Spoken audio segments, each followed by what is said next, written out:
The last leaf. Sue and Johnsy, two young artists, shared a small flat. The flat was on the third story of an old house. Johnsy fell very seriously ill in November. She had pneumonia. She would lie in her bed without moving, just gazing out of the window. Sue, her friend, became very worried. She sent for the doctor. Although he came every day, there was no change in Johnsy's condition. One day the doctor took Sue aside and asked her, "Is anything worrying Johnsy?" "No," replied Sue. "But why do you ask?" The doctor said, "Johnsy, it seems she has made up her mind that she is not going to get well. If she doesn't want to live, medicines will not help her." Sue tried her best to make Johnsy take an interest in things around her. She talked about clothes and fashions, but Johnsy did not respond. Johnsy continued to lie still on her bed. Sue brought her drawing board into Johnsy's room and started painting. To take Johnsy's mind off her illness, she whistled while working. Suddenly Sue heard Johnsy whisper something. She quickly rushed to the bed and heard Johnsy counting backwards. She was looking out of the window and was saying 12. After some time she whispered 11, then 10, then 9, 8, 7. Sue anxiously looked out of the window. She saw an old ivy creeper climbing halfway up the brick wall opposite their window. In the strong wind outside, the creeper was shedding its leaves. "What is it, dear?" Sue asked.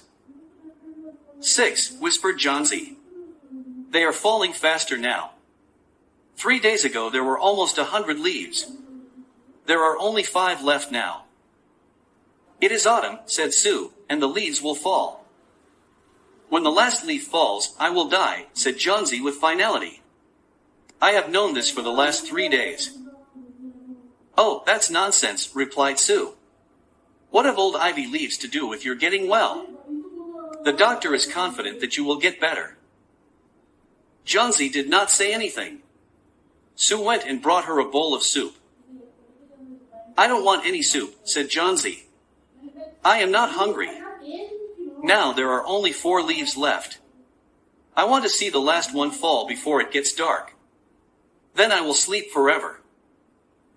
Sue sat on Johnsy's bed, kissed her and said, "You are not going to die. I can't draw the curtain for I need the light.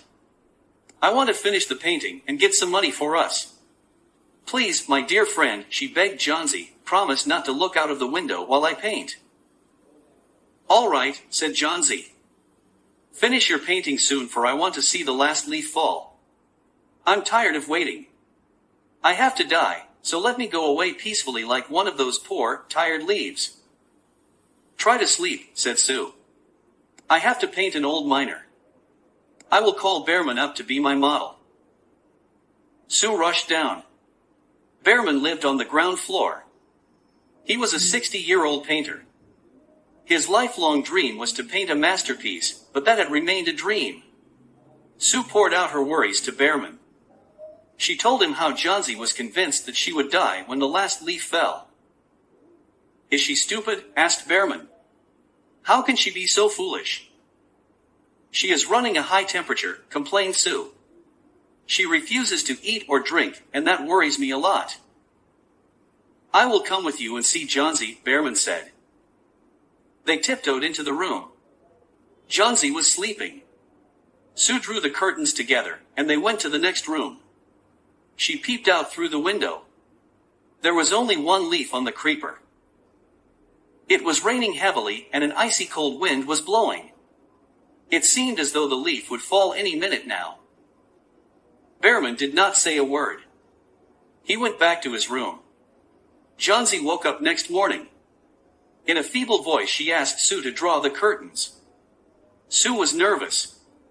She drew back the curtains very reluctantly. "Oh!" Sue exclaimed as she looked at the vine creeper.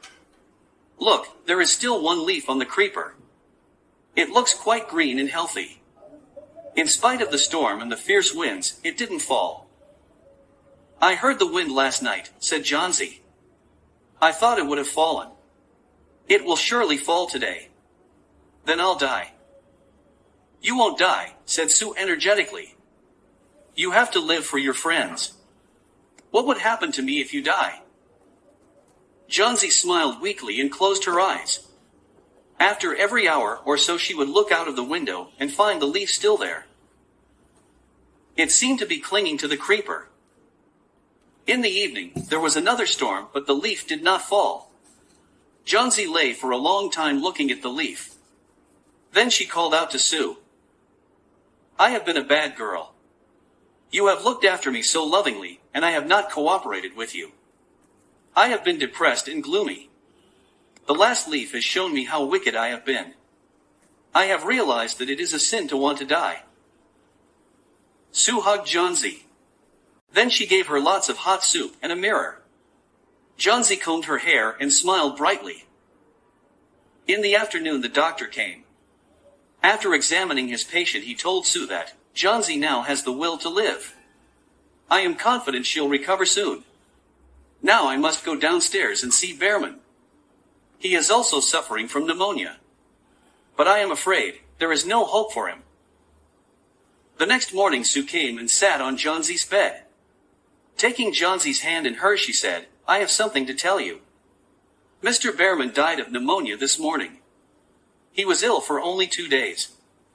The first day the janitor found him on his bed. His clothes and shoes were wet and he was shivering. He had been out in that stormy night.